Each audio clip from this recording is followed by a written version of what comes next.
everyone, welcome to another episode of Ohio, the show where I talk about anime, its subculture, history, and themes with you. I'm your host, Jacqueline Davis. In the last episode of Ohio, I talked about the witches and wise women of Japan. This week, I'm focusing on the priestesses. Much like the witch, to be a priestess was to hold a power and degree of independence that most women did not in their patriarchal society. In Shinto, the priestess is called the Miko, which is commonly translated as shrine maiden, but can also be translated as female shaman. Very early on, when Miko were more shamanistic, they played a role similar to the Pythia in ancient Greece and would go into trances to communicate with the gods. The role of Miko was primarily passed down through families, although outsiders could become Miko if they showed potential or had what is known as shamanistic sickness, hallucinations, neurosis, hysteria, that sort of thing. The training for a Miko started when she was a young girl, most likely shortly after menstruating for the first time. She was trained in techniques to control her trances, including, but not limited to, cold water baths, purifications, and abstinence. The best way to communicate with the kami, or gods, and spirits of the dead as a medium was to allow them to possess her. This was done with chanting and dancing, so the trainee Miko was also taught various songs and dances that were used in prayers, songs, and magical formulas. She also had to learn a secret language spoken only by the other shaman in her village, as well as her village's most important kami. All of this took about 3 to 7 years. When she was ready, the Miko would go through a ceremony with her mentor, other shaman, and village elders. During the ceremony, she wore a funeral kimono to symbolize the death of her former self. She would be possessed during the ceremony, and her mentor would ask which kami was possessing her. She would be assigned to the temple of whichever kami it was. This doesn't mean everyone was happy to have them as spiritual leaders. During both the Nara and Heian periods, the Japanese government tried to restrict the Miko's practices. Then, in the following feudal Kamakura period, many temples began to run out of money and could no longer support their Miko. She was forced to travel, and the Aruki Miko became synonymous with prostitution.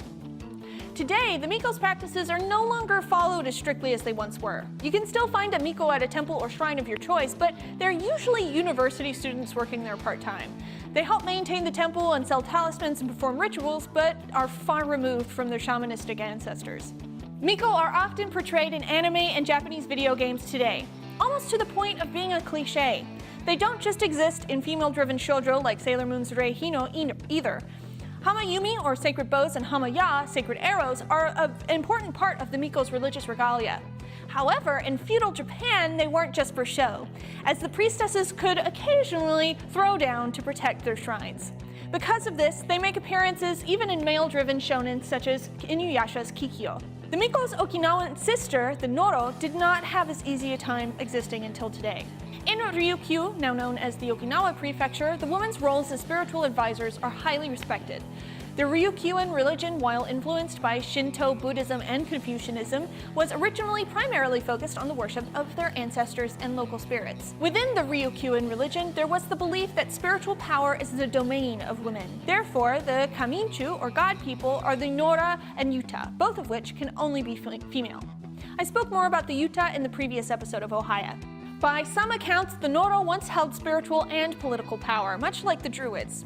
However, over time, the Noro lost some of her political power, perhaps because the demands of the spiritual side of things became too great.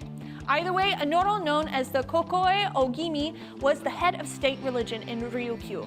As the Japanese government took over Ryukyu in 1879, however, they made it harder and harder for the practice of the Noro to survive.